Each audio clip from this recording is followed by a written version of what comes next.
Bonjour à tous. L'histoire n'est pas une œuvre de fiction, elle est une réalité vécue dans le passé. Les découvertes, la création, la volonté, l'ambition, l'intention, bonne ou mauvaise, le hasard, les circonstances, l'amour même, façonnent ce monde. Libre à chacun d'agir ou de subir. Les hommes de quelque pays que ce soit écrivent chacun une petite histoire qui va alimenter la grande histoire. Et ces hommes et ces femmes, ce sont nos ancêtres, connus ou inconnus. Notre invité de ce jour a, lui, la chance de les connaître. Il est même remonté au Moyen-Âge et a découvert une extrême diversité de familles. 4 sortes de noblesse, des militaires de tout grade, des chapeliers, des boulangers, des meuniers et beaucoup de paysans. Malgré tous ces contrastes, ces familles convergent et à force d'alliances et de mésalliances réussissent une synthèse. Et cette synthèse, c'est notre histoire de France. Donc notre invité, Nicolas Saudray. Nicolas Saudray, bonjour. Bonjour. Merci d'avoir répondu à notre invitation. Alors vous êtes normand d'origine, puisque né à Bayeux, on va dire ça, mais nous allons le voir, vos origines sont très diverses. Vous êtes haut fonctionnaire, fait Sciences Po, l'ENA, et vous avez mené une carrière d'inspecteur des finances. Mais parallèlement, vous avez exercé en tant que bénévole dans le monde de la culture, à la Bibliothèque nationale. Vous étiez président du conseil d'administration, mais aussi médiateur du livre, et vous avez présidé la commission de terminologie de l'économie et des finances. Et enfin, vous êtes romancier et essayiste, auteur d'une quinzaine d'ouvrages. Alors je vais en citer 3, 4 parce qu'ils ont figuré dans les sélections du Goncourt. La Maison des prophètes, paru au Seuil en 1984, qui raconte la construction d'une mosquée par un architecte chrétien dans un pays du Moyen-Orient. Également, Dieu est-il gentilhomme, toujours au Seuil en 1986. Là, ça raconte l'histoire de l'ordre de Saint-Jean de Jérusalem avant la Révolution française. Napoléon au Brésil, chez Michel de Maulle en 2019. Puis je vais citer également Nous les dieux. C'est une réflexion, un essai sur le sens de l'histoire. Donc finalement, on peut vous présenter comme un philosophe de l'histoire ? On peut. Si ça vous va. Alors, je vous reçois aujourd'hui pour un livre assez étonnant. L'histoire de France vécue par 12 familles, qui vient de paraître chez Edisens. Alors, quand je disais étonnant, c'est que ces 12 familles, finalement, n'en composent qu'une seule, et c'est la vôtre. Oui, elles n'en composent qu'une, mais après tout un travail de fusion et d'élaboration, parce qu'au départ, elles sont complètement différentes, aussi bien par les professions que par les régions, et même que par les religions, parce qu'il y a une forte quote-part de protestants. Puis ça finit quand même par fusionner en une synthèse bien française. Alors, donc une première question, pourquoi écrire un tel livre ? Est-ce que finalement, l'histoire de votre famille, enfin, ou de vos familles, est susceptible d'intéresser tout le monde, et pourquoi ? J'ai voulu montrer que l'ancienne société française n'était pas du tout cloisonnée comme on le croit d'habitude. C'était pas du tout une société de caste. Elle était assez ouverte et ça circulait dans les deux sens, des ascensions, des descentes sociales, des mésalliances assez nombreuses. J'ai voulu aussi montrer que nos ancêtres avaient connu une série d'épreuves absolument sans comparaison avec ce que nous vivons aujourd'hui et qu'ils avaient quand même tenu le coup. Et donc c'était une belle leçon pour nous.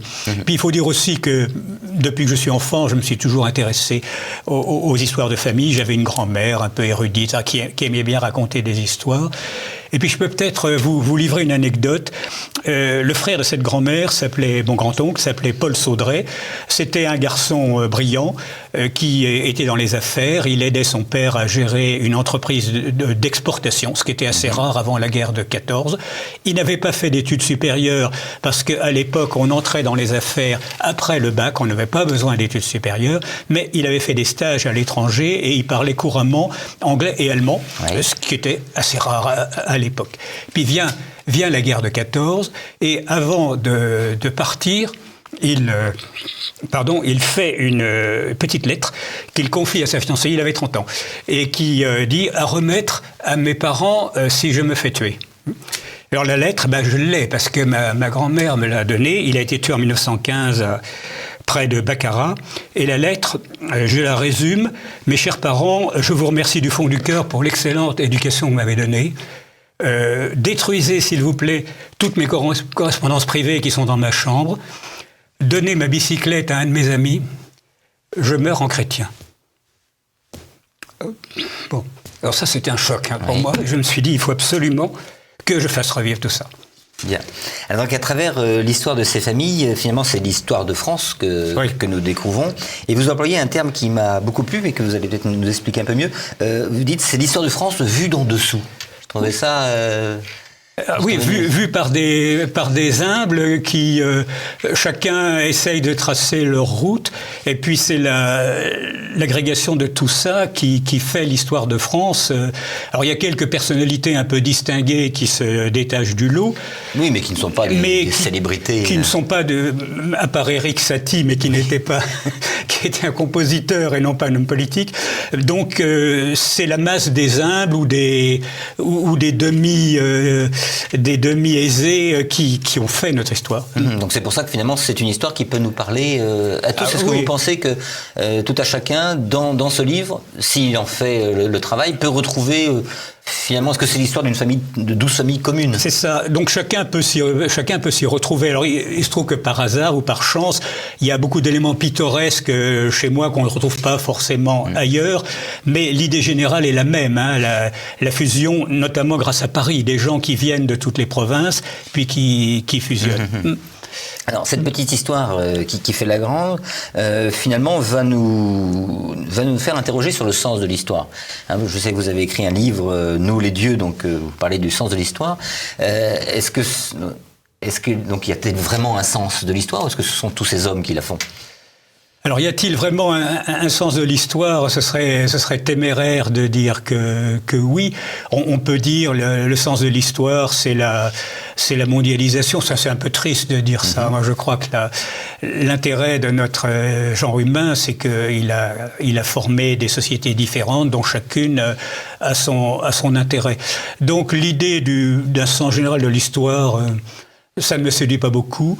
L'idée que notre civilisation occidentale a un sens, oui, sans doute. Alors, est-ce qu'elle va vers le déclin? Bon, c'est une vaste question que on va pas essayer de résoudre aujourd'hui.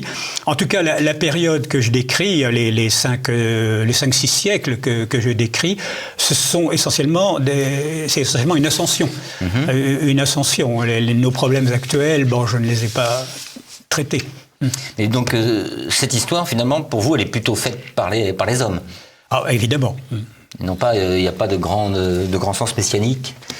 Oui, enfin, c'est le résultat d'une convergence. Hein. Alors, vous réussissez à rendre finalement votre arbre généalogique vivant. Hein, on passe de branche en branche. Mes 12 arbres. Vos 12 arbres. Mais je voudrais en tirer quelques constantes. Et donc la première que je voudrais, vous l'avez évoqué au début, battre en brèche, une première idée reçue, c'est que finalement la société n'était pas si figée qu'on le croit. Et pour ça, vous nous le démontrez en remontant jusqu'au XIVe siècle. Donc je voudrais que vous nous donniez quelques exemples justement de ce décloisonnement de la société. Bien, on voit un peu partout, dans toute la France, et pas seulement chez moi, des gens qui s'élèvent, qui franchissent les barrières sociales. Et l'ascension, elle peut être envisagée de deux manières.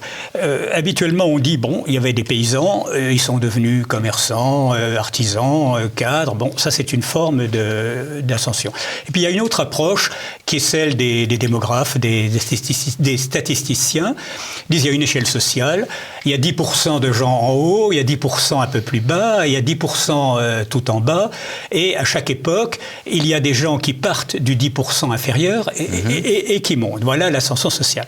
Mais alors, je dis, s'il y a des gens qui montent, mathématiquement, il y en a d'autres qui descendent. Sinon, ce ne serait plus une échelle sociale et tout le monde se trouve en haut. Et c'est une chose qu'on oublie généralement dans les discours sur ce sujet, que j'ai essayé de rappeler. Je donne un exemple de chute. La famille de la Saudrais, qui était des petits nobles bretons, mais très anciens, remontant au Moyen-Âge, du pays de l'Orient. Ils quittent le pays de l'Orient, ils vont vers la pointe de la Bretagne, à Saint-Paul-de-Léon. Ils sont pas très riches, mes ancêtres sont des cadets, donc des cadets d'une famille un petit peu pauvre.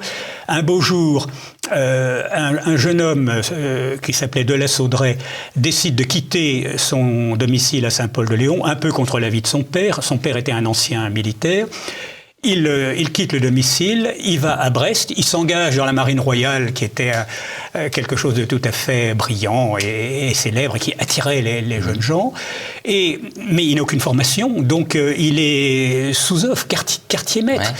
Il rencontre une jeune fille tout à fait plébéienne qui ne savait même pas écrire. Il décide de l'épouser et à l'époque, jusqu'à l'âge de 30 ans, on ne pouvait pas se marier sans l'autorisation paternelle. Alors il savait bien que son père refuserait l'autorisation. Il a dit au curé, « Monsieur le curé, mon père est mort ». Et c'était faux. Et il a épousé cette jeune fille et il est resté quartier-maître. Et il ne s'est pas appelé de la Saudrais, mais Saudrais tout court. Voilà un exemple de descente sociale. Et il y en a plusieurs autres dans mon livre.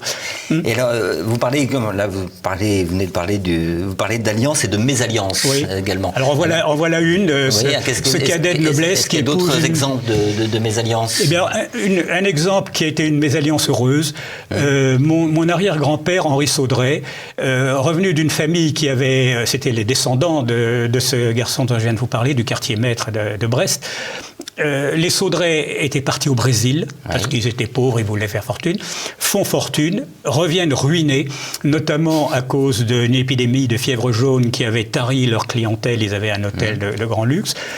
Arrive mon grand-père en France, tout petit garçon, éduqué pauvrement, parce qu'il n'y avait plus d'argent. Il doit cesser ses études à 14 ans. À 14 ans, il est embauché comme saute-ruisseau, c'est-à-dire comme commissionnaire dans une entreprise. Et puis, il se débrouille, c'est un jeune homme très, très débrouillard. Et arrivé à 25-26 ans, il demande la main d'une jeune fille qui était la fille d'un directeur au ministère des Finances. Donc, cas de mésalliance flagrante. Et le père de la jeune fille, directeur au ministère des Finances, dont je descends aussi, a été un homme assez intelligent pour passer outre à la différence de fortune. Il a compris que ce garçon était quelqu'un d'intelligent et qui allait assez loin. Il a accordé sa fille.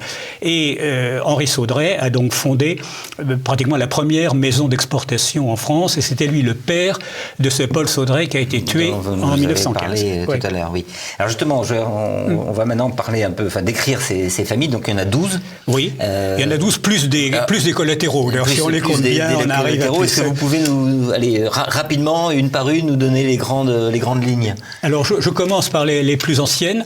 Alors, il y a une famille... Quand vous dites les plus anciennes, c'est parce que c'est là où vous avez trouvé oui, les familles qui sont connues, parce que toutes les familles remontent à Adam et Ève, mais disons qu'ils sont connus depuis très longtemps. La famille Euzé, c'est du Cotentin. Le premier Euzé connu, c'est début 15e. Il gérait les biens de l'abbaye du Veu, qui était une très belle abbaye près de Cherbourg, en dehors des murs, et il était noble. Il a été reconnu comme noble. Alors, je ne sais pas trop comment il a été anobli. À l'époque, l'anoblissement pouvait se faire par consentement social. Ce monsieur, il a peut-être guerroyé, il administre une grande abbaye, allez hop, il est noble. Ce qui, peu de temps après, a cessé d'être, et les rois de France se sont réservés le monopole de l'anoblissement. Alors voilà, une famille ancienne. Donc là, qui viennent de Normandie. Ils viennent de Normandie, et même de la Normandie extrême, ce que j'appelle le Finistère normand, c'est-à-dire le Cotentin, ancienne île, rattachée au continent à une époque géologique assez récente.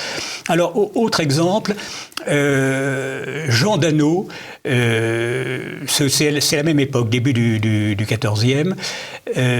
Jean d'Anneau, venu de la Thiérache, qui est un pays à la frontière de l'actuelle Belgique,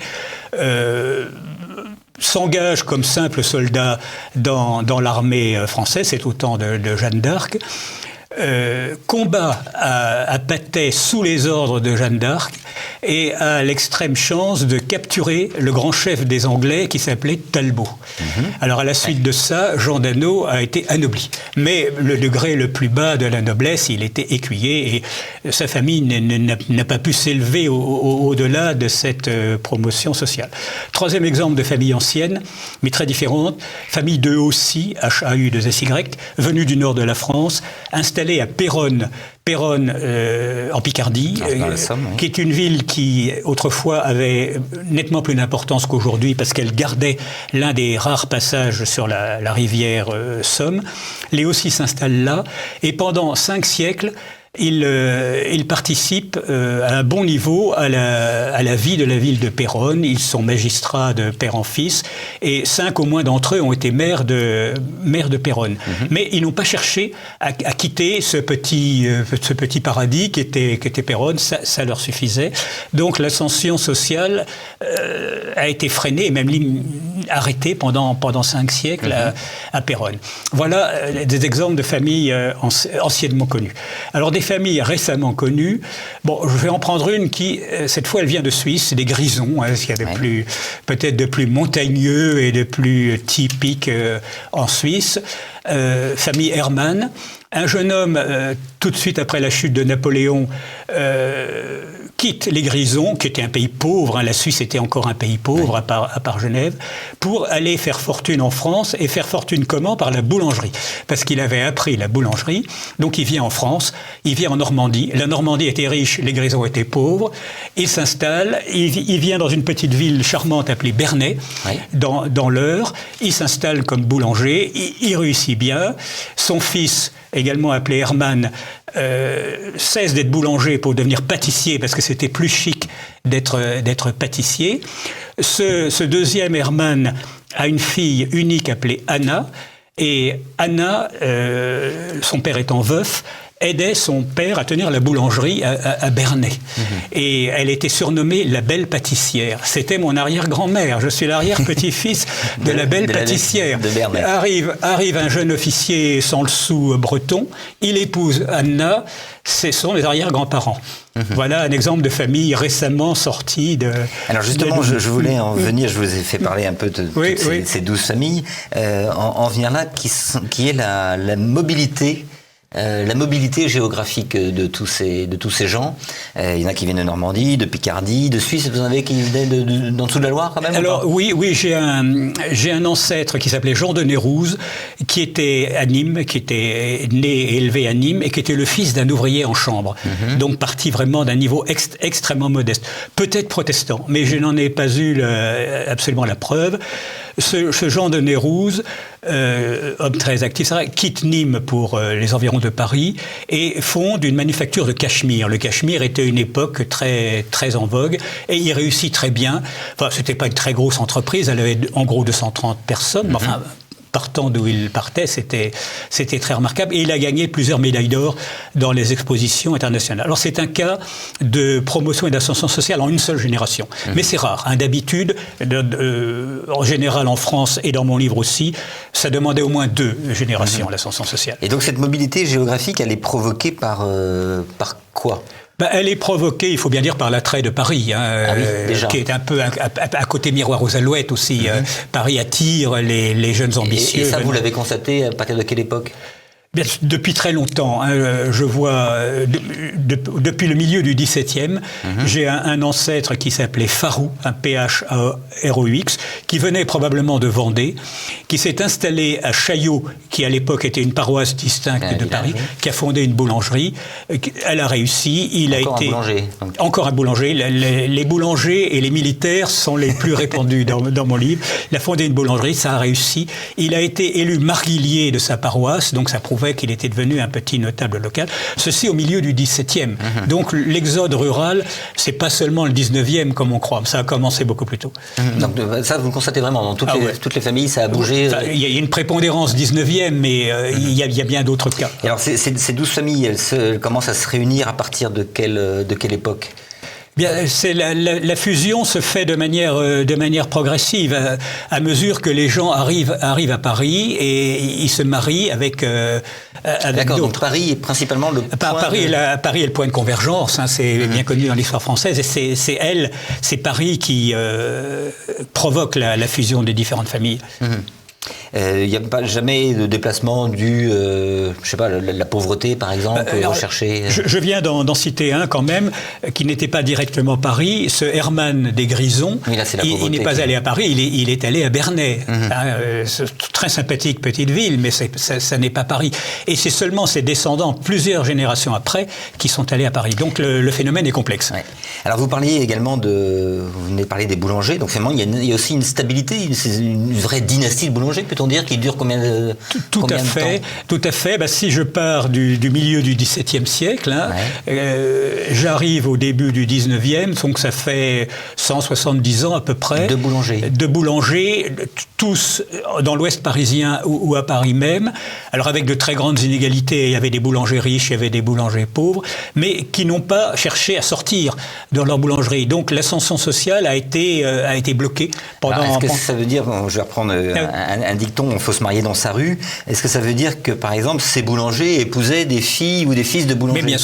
Mais bien sûr. Et alors quand ils n'avaient pas de chance, quand ils n'avaient pas l'occasion de reprendre une boulangerie, ils devenaient cafetiers.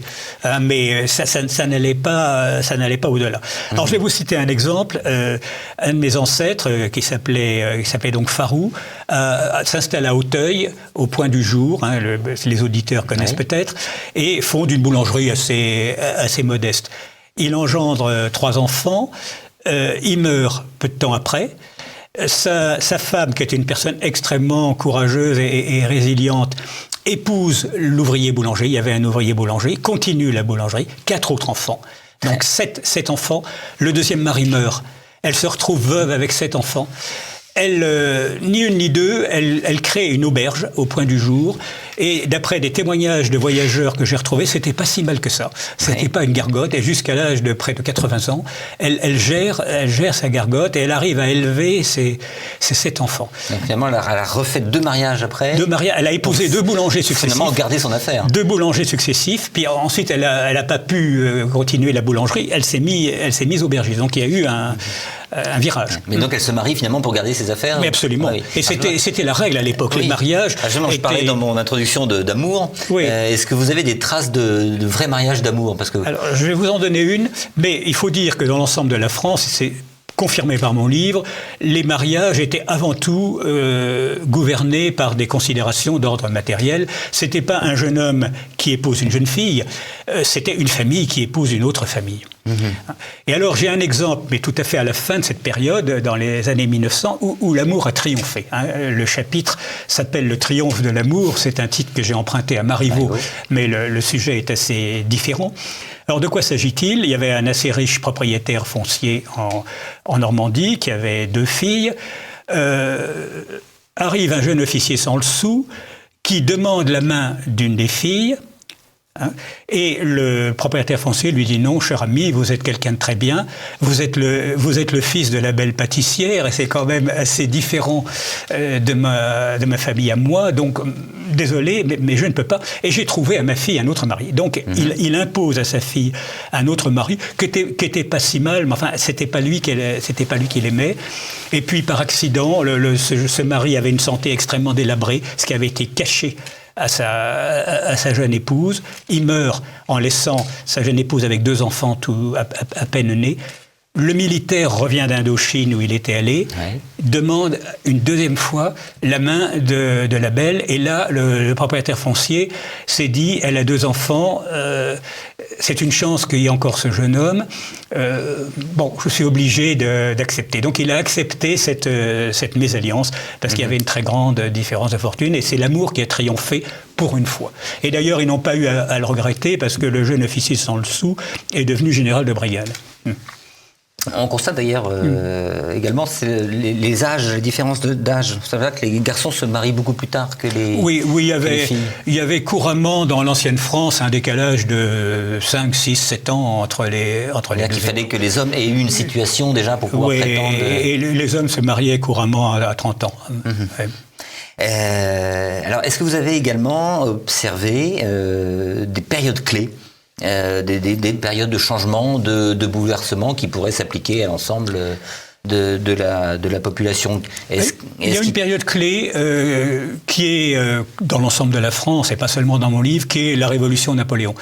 Ça a fait sortir un certain nombre de jeunes gens un peu ambitieux du milieu où ils se trouvaient un petit peu enfermés, et ils se sont engagés. Ils se sont engagés dans l'armée, puis ensuite ils ne sont pas revenus au point de départ, et leurs descendants ont continué. Par exemple, la famille Cahard, paysans assez modestes des Ardennes, L'un d'eux s'engage à la Révolution, fait quelques années dans l'armée, ensuite devient maître de poste à chevaux, parce que le fait d'avoir été soldat dans la cavalerie lui donnait priorité pour devenir maître de poste, qui était déjà à un niveau assez élevé. Et puis le fils de ce maître de poste devient colonel, et puis ainsi de suite, ça continue dans l'armée. Donc c'est la Révolution qui a fait partir ce garçon du nid où il était. Et il y a comme ça 2 ou 3 autres exemples dans mon livre. D'accord, oui, donc vous avez pu constater que l'armée, la guerre, finalement, jouent un rôle dans l'ascenseur social. La guerre, pas forcément. La Révolution et l'Empire, oui, parce que ça a déraciné beaucoup de gens. Je reviens à mes boulangers Farou. L'un des fils de cette courageuse boulangère aubergiste veut quitter ce milieu familial un petit peu étriqué, s'engage dans l'armée, combat donc dans les armées napoléoniennes, est très déçu par le retour des Bourbons, et avec un bon nombre de camarades s'en va pour le Brésil. Il y a eu une émigration contrôlée. Et là, il s'est enrichi, il a construit un hôtel pour voyageurs absolument magnifique, puis il est revenu ruiné. Mais là, on voit là encore, c'est Napoléon qui a affranchi ce jeune homme ambitieux de son milieu familial sympathique, mais un peu renfermé. D'accord. Et est-ce que, économiquement, le 19e siècle, et puis l'apparition du libéralisme, est-ce que ça a eu des conséquences sur les familles? Enfin, est-ce qu'il y a eu un embourgeoisement? C'est évident. Il y a eu un embourgeoisement. Il y a eu des gens qui ont fait fortune assez facilement. Je vous ai pris l'exemple de l'industriel du Cachemire, parti de presque rien. Son gendre, qui était un grand propriétaire foncier, s'est également enrichi beaucoup. Et puis en contrepartie, des ruines, parce que les affaires étaient nettement plus dangereuses qu'aujourd'hui. C'est une époque où tout était permis, mais on pouvait se casser la figure. On avait vite fait de se casser la figure. C'est ce qui est arrivé au Brésil, mais même en France, l'industriel du Cachemire, il a eu une fin de vie un peu difficile. Et le reste de la famille, il y a eu d'autres réussites Est-ce que là, j'aurais vraiment tiré des constantes? Je vous ai cité le cas d'Henri Saudret, venu petit garçon du Brésil, et donc qui a fondé la première maison d'exportation française et qui est devenu président de la Chambre d'exportation. Voilà un cas d'ascension sociale assez brusque. Et alors, ensuite, les deux guerres mondiales, Première Guerre mondiale, Seconde Guerre mondiale, est-ce que ça a vraiment changé, fait éclater les choses? Dans mon cas, non. Dans mon cas, non. Je peux dire que ça a plutôt été négatif. Et ça a été une source de malheur et de chagrin. Mais mes deux grands-pères ont été blessés durant la guerre de 14. J'ai eu 3 grands-oncles tués. Ensuite, en 40, mon père grièvement blessé avant ma naissance, et s'il était mort de sa blessure, je ne serais pas là à vous parler parce que j'ai été conçu après. Donc ces 2 guerres mondiales ont été pour eux, et comme pour la plupart des Français, de graves épreuves. Mais est-ce qu'on a, au niveau des conséquences, enfin on s'aperçoit souvent de ça, c'est au niveau de la mobilité géographique que finalement après la Seconde Guerre mondiale surtout ça bouge beaucoup plus, est-ce que c'est le cas? Je suis pas sûr, en tout cas mes familles étaient déjà implantées à Paris pour l'essentiel, donc elles n'avaient pas besoin d'en changer. C'était des familles militaires, alors on partait en garnison, on faisait une garnison, une deuxième, une troisième, et puis à la retraite on revenait à Paris, voilà, comme ça s'est passé. D'accord. Alors on constate donc ces 12 familles, aujourd'hui il n'en reste plus que... Il n'en reste plus que 3 ou 4, oui. 3 ou 4, c'est-à-dire que les noms se sont éteints? Oui, ils se sont éteints par une logique tout à fait habituelle. C'est que jusqu'à une époque très récente, le nom n'était transmis que par les garçons et pas par les filles. Alors à chaque génération, il y a des gens qui n'ont pas d'enfants, il y a des gens qui n'ont que des filles. Alors à ce moment-là, le nom s'éteint. Alors que la population augmente, vous voyez. Oui. La population augmente et le nombre de noms diminue. Maintenant, le fait que les parents peuvent donner à leurs enfants le nom de la mère aussi, va sauver un grand nombre de noms et en créer d'autres. Il y aura des noms composés. Donc cette perte du nombre de noms va s'atténuer ou même changer de sens. Au XVIe siècle, par exemple, il y avait beaucoup plus de noms de familles distincts en France qu'aujourd'hui. La plupart se sont éteints. Et alors, d'ailleurs, à propos d'extinction, en termes de nombre d'enfants, on constate là aussi une diminution de la natalité dans toutes les familles. C'est le lot de tout le monde. C'est le mouvement général. Mais dans ma famille, il y a quand même des cas en sens inverse. Par exemple, ma grand-mère née Saudray, elle a eu 20 petits-enfants. Oui. Alors, c'est un énorme... Je voudrais revenir sur votre travail, parce que c'est un énorme travail de généalogie que vous avez fourni. Et on sait que les Français en sont assez friands. C'est un travail qui représente combien d'années de travail ? Je dirais que c'est le livre de toute une vie, parce que dès que j'étais petit-enfant, je me suis intéressé à ces histoires. Ma grand-mère m'avait intéressé à ça. Puis ensuite, j'ai complété au fil du temps mes recherches par des interventions dans les archives départementales de tel et tel département. J'ai trouvé dans les affaires de ma grand-mère cette lettre de Paul Saudray, tué en 1915, qui m'a confirmé dans ma volonté de faire revivre tout ça. Et la rédaction proprement dite n'a duré que 2 ou 3 ans. Oui, mais pour retrouver justement des archives du XIVe siècle sur des familles qui ont disparu, vous êtes énormément déplacé, beaucoup d'écritures. Oui, il y a eu des coups de chance. Par exemple, je me présente aux archives départementales de la Manche, à Saint-Lô. Bon, j'avais le nom de mon ancêtre Robert Eusé, XIVe siècle, mais je ne savais pas trop ce qu'il avait fait. Je fouille dans les livres qui étaient à l'édition du public. Je trouve qu'il avait géré les biens de l'abbaye du Vœu pendant un certain temps. Bon, de même pour la famille Saudray, je croyais que les Saudray étaient à l'origine des paysans bretons. Et puis une excellente dame Saudray, qui n'est pas forcément ma cousine d'ailleurs, m'écrit en disant, mais vous savez, vous descendez de la famille de la Saudray, nobles qui ont perdu leur noblesse et qui remontent au Moyen-Âge. Vous voyez, donc j'ai bénéficié de quelques coups de chance. Et votre ancêtre qui lui a combattu aux côtés de Jeanne d'Arc, vous l'avez retrouvé comment ? Eh bien, je l'ai retrouvé parce que j'avais une biographie d'un de ses descendants. L'un de ses descendants s'appelait Lambert d'Anneau, était un pasteur protestant de Choc au XVIe siècle, et qui était quelqu'un de très important à l'époque. Et il y avait une biographie. Alors je lis la biographie et je vois Lambert d'Anneau explique qu'il descend de Jean d'Anneau, compagnon de Jeanne d'Arc. Alors justement, vous parlez d'un pasteur, on n'a pas abordé la question religieuse. Vous avez des ancêtres protestants, enfin donc ils sont devenus protestants. Est-ce que vous savez ça se passe où et à quel dans différents endroits. J'ai eu des protestants paysans. Le pays de Sedan. Sedan a longtemps été une métropole protestante avec une académie protestante. La famille de la Tour d'Auvergne, les Bouillons. Bon, j'ai eu la petite noblesse de Caen aussi, qui était presque entièrement protestante, soutien de Henri IV. Et puis j'ai sans doute aussi des protestants du Midi, Jean de Nérouze, industriel du Cachemire. Alors je vais vous raconter une anecdote sur les protestants des Ardennes, milieu 18e, un Cahar, qui est un de mes ancêtres, passe dans la nuit avec une petite charrette sur laquelle se trouve le corps de son père, qui vient de mourir, et frappe à la porte du curé en disant « Monsieur le curé, j'aimerais bien que vous enterriez mon père ». Le curé dit « Mon brave, c'est pas possible parce que ton père était un parpaillot ». Donc il ne s'était pas converti après la révocation de l'édit de Nantes. Mon ancêtre continue avec sa petite charrette, frappe à une deuxième église, pareil, une troisième, pareil, et enfin il enterre son père dans un champ parce qu'il ne pouvait pas l'enterrer ailleurs. Et je descends de ces deux, de l'homme qui était dans la charrette et de l'autre. Donc les protestants ont subi quand même pas mal de pression, de mauvais traitements et autres qui les ont amenés petit à petit ou bien à émigrer, ou bien à devenir catholiques, sauf quelques îlots comme Nîmes, Montpellier, les Cévennes. Et à propos d'immigration, vous avez beaucoup de vos ancêtres qui ont fait, si je puis dire, des branches en Amérique. Alors il y a eu le Brésil, tentative manquée. J'ai des cousins américains. Il y a à deux reprises des membres de ma famille qui sont allés fonder des foyers aux États-Unis.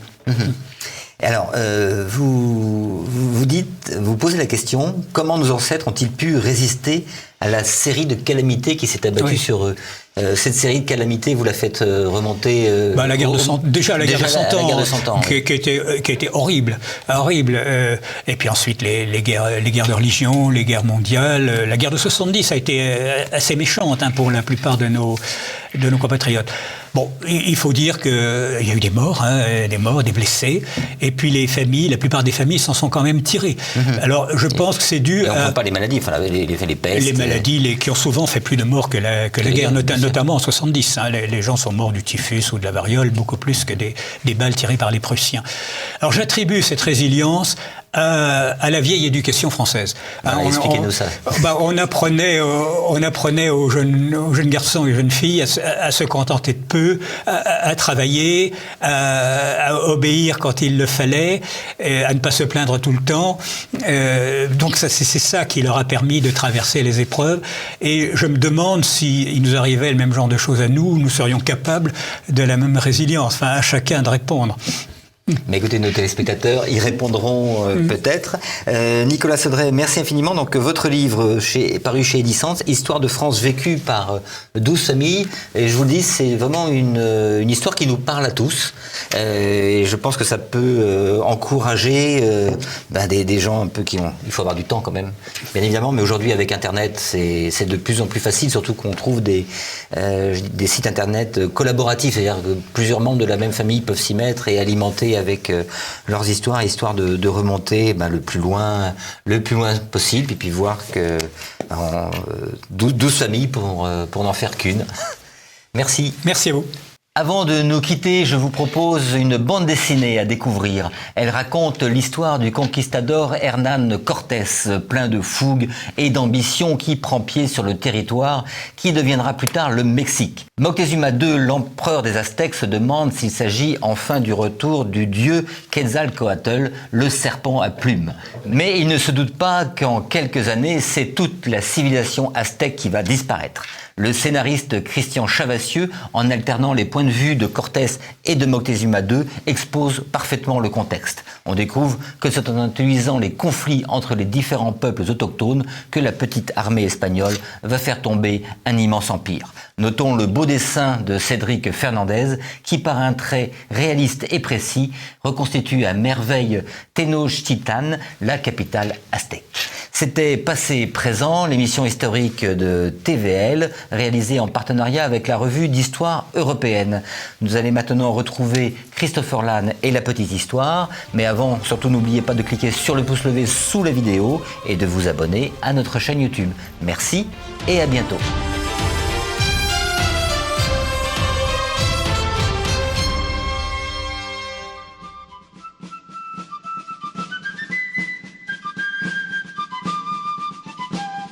Salut les amis, aujourd'hui on va parler de la guerre de sécession. En novembre 1860, Abraham Lincoln, le mec avec la barbe, non pas lui, lui non plus, bon voilà, est élu à la tête des États-Unis. Pour présenter très rapidement Abraham Lincoln, il est démocrate, il est progressiste et surtout, il est très favorable à l'abolition de l'esclavage. Durant son mandat, il propose donc d'interdire l'esclavage dans tous les nouveaux États qui viendraient rejoindre l'Union. Malgré tout, il consent pour un maintien de l'esclavage dans les États du Sud où il se pratique déjà. Mais quand bien même il leur garantit que l'esclavage sera maintenu dans leurs États, les États du Sud ont peur de se retrouver en minorité au Sénat. Entre novembre 1860 et mars 1861, 7 États du Sud font ainsi sécession. Ils rédigent une nouvelle constitution et élisent même un nouveau président à la personne de Jefferson Davis. Il y a donc des tensions entre Lincoln, qui veut par-dessus tout sauver l'unité et sauver l'idéal des pères fondateurs, et les États du Sud qui craignent de voir leur indépendance menacée par un gouvernement central. 7 États esclavagistes ayant fait sécession, il en reste donc 8 auxquels Lincoln propose de négocier. Mais il se montre néanmoins très ferme et leur assure qu'il enverra l'armée si ceux-ci occupent les forts de l'État. Pourtant, le 26 décembre 1860, ce sont des troupes de l'Union qui occupent Fort Sumter. Fort Sumter, c'est un fort, et merci, qui garde l'accès au port de Charleston en Caroline du Sud. Sauf que la Caroline du Sud vient tout juste de faire sécession et donc l'occupation de ce fort par l'Union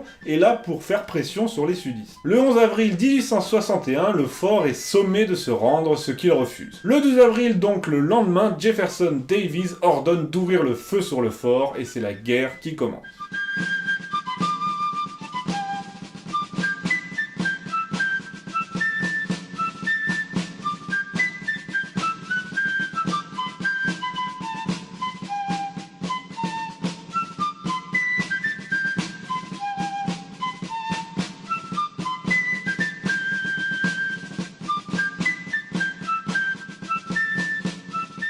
On voit donc que la motivation du Nord est surtout de sauver l'unité et d'éviter la sécession tout en faisant pression sur les États du Sud, et non d'abolir l'esclavage qui est une question qui arrivera bien après. D'ailleurs, Lincoln, dès son investiture, abolit certes l'esclavage automatiquement dans tous les nouveaux États, mais il propose le maintien dans les États du Sud, ce qui prouve bien que cela n'était pas une question centrale. Alors comment s'est déroulée cette guerre, militairement parlant?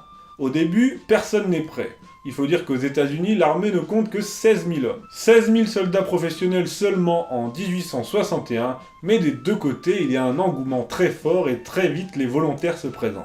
Des milices se forment et le début de la guerre n'est ainsi qu'une série d'escarmouches entre milices d'un État contre milices d'un État voisin. Il n'y a aucune stratégie centralisée au départ, mais quel est le rapport de force? Le Nord est industriel et urbain, le Sud agricole et rural. Néanmoins, le Sud n'est pas négligeable et avec ses plantations et ses esclaves, il produit 75% du coton mondial et est la 4e puissance économique du monde. C'est ce qui a valu au Sud, malgré l'esclavage, une sympathie, notamment de la part de la France et de l'Angleterre qui malgré tout n'osait pas intervenir. Ouais, parce que ça la fout mal quand même. Mais dans cette guerre, c'est avant tout le Nord qui est le plus avantagé. En plus de concentrer plus de 80% de l'industrie, le Nord mobilise également beaucoup plus d'hommes, et ainsi au début de la guerre, les sudistes se battent à 1 contre 2,5. Au début et ensuite aussi. Face à cette situation, le Sud se retrouve donc dans l'obligation de mener une guerre de résistance en attendant que le Nord, et surtout que l'opinion publique du Nord se lasse de cette guerre et reconnaisse son indépendance. Mais la guerre va se prolonger longtemps et va même se montrer particulièrement meurtrière. On l'oublie souvent, mais la guerre de sécession est la guerre la plus meurtrière de l'histoire des États-Unis.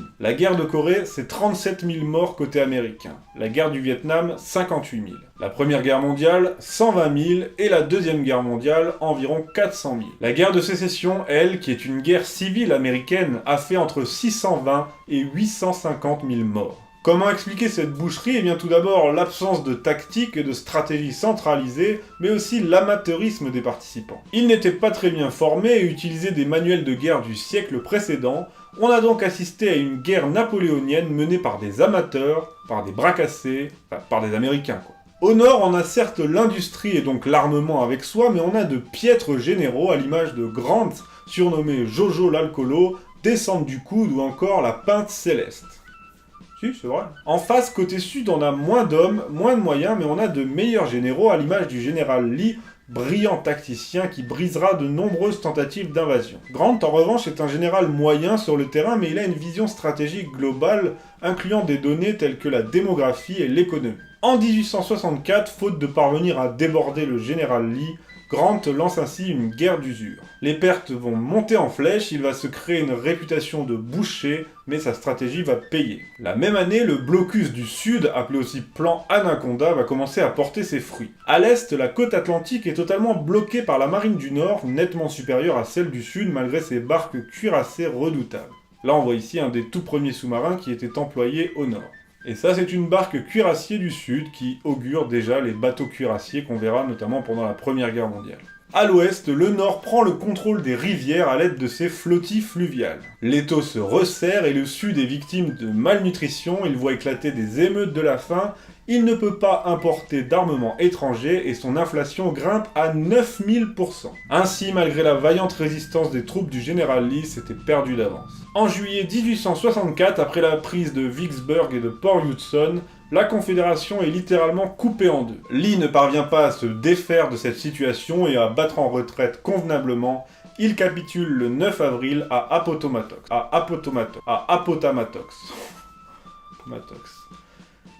Lee ne parvient pas à se défaire de cette situation et il capitule le 9 avril à Appomattox. Voilà, la guerre est terminée. Mais alors, quel est le rôle de l'esclavage dans tout ça? C'est ce que nous allons voir.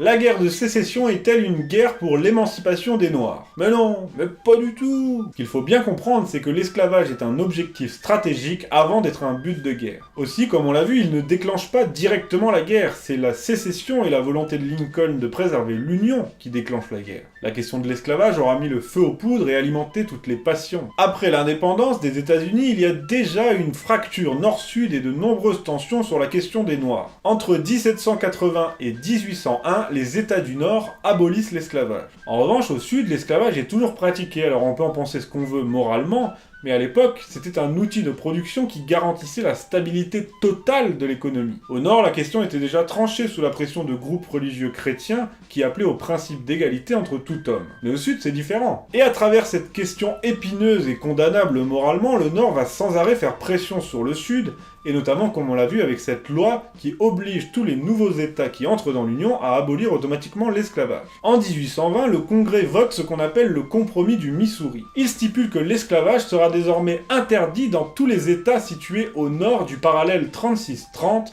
et autorisé dans tous les nouveaux États situés au sud de ce parallèle. En 1850, on fait un nouveau compromis. D'un côté, les nouveaux États qui entrent dans l'Union auront le libre choix sur la question de l'esclavage, et de l'autre, le Nord garantit au Sud qu'il lui renverra tous les esclaves qui ont fui le Sud pour aller se réfugier au Nord. Mais ce qui apparaît comme un compromis va galvaniser les tensions, notamment à chaque fois qu'un nouvel État entre dans l'Union. On voit ainsi que c'est la question de l'esclavage, en tout cas utilisée comme argument moral par le Nord, qui est au cœur des tensions. Mais c'est bien la sécession et ses réalités économiques et la rivalité nord-sud qui déclenchent la guerre. D'ailleurs, la première année du conflit, la question de l'esclavage est mise totalement entre parenthèses, et elle ne sera mise sur le devant de la scène par Lincoln que lorsque celui-ci aura pris conscience qu'aucun compromis n'était possible entre les deux camps. Ainsi, en juillet 1862, l'esclavage devient un but de guerre. Mais un but de guerre stratégique. Pour le Nord, l'émancipation est un habile moyen de priver le Sud de son principal outil de production, mais il est aussi un moyen de faire des 3,5 millions d'esclaves du Sud de potentiels candidats à la rébellion, ou même mieux, à l'engagement dans les rangs de l'armée du Nord. En revanche, l'opinion publique du Nord, elle s'en contrebalance un peu de la question noire, en effet elle est plus attachée à l'union qu'à l'abolition. Et le Sud va profiter de ça, puisqu'il va mener une guerre de résistance, en espérant que l'opinion publique du Nord fasse pression sur ses dirigeants pour arrêter cette guerre menée pour les Noirs. Et il n'aura pas tort de mener cette stratégie. En juillet 1863, après une nouvelle conscription, on lynche des Noirs à Baltimore, Boston et New York. Et même en 1864, lorsque Grant mène sa guerre d'usure et enregistre des pertes phénoménales, l'opinion publique dénonce la négromania de Lincoln pour laquelle des Yankees meurent sur le sol américain. Mais pour Lincoln, la question ne se pose pas, ne se pose plus. 130 000 Noirs combattent dans les rangs de son armée. Ce sont les victoires de Sheridan à la fin de la guerre qui sauveront Lincoln, et même après la victoire, Lincoln, qui était très engagé sur la question de l'abolition, n'était pas si populaire que ça au sein des civils, avec seulement 54% d'opinion favorable. Et d'ailleurs, c'est pas la fin de la guerre qui mettra un terme à la question noire, parce qu'après l'abolition de l'esclavage est venu le temps de la ségrégation. Et les Noirs devront même attendre 1964 pour accéder à l'égalité politique. On a vu mieux comme abolition. Pour ce qui est des conséquences politiques, eh bien on peut l'observer encore aujourd'hui, la fracture nord-sud n'est toujours pas refermée. On a toujours au sud de nombreux États dont la population conteste le pouvoir de l'État fédéral. On voit donc que cette guerre était peut-être inévitable au vu des tensions qui existaient entre le nord et le sud, mais elle ne les a pas réglées, et elle n'a même pas réglé immédiatement la question noire. Merci à tous d'avoir suivi cet épisode, je vous dis à bientôt pour de nouvelles aventures, on va cette fois revenir à l'histoire de France sur TV Liberté.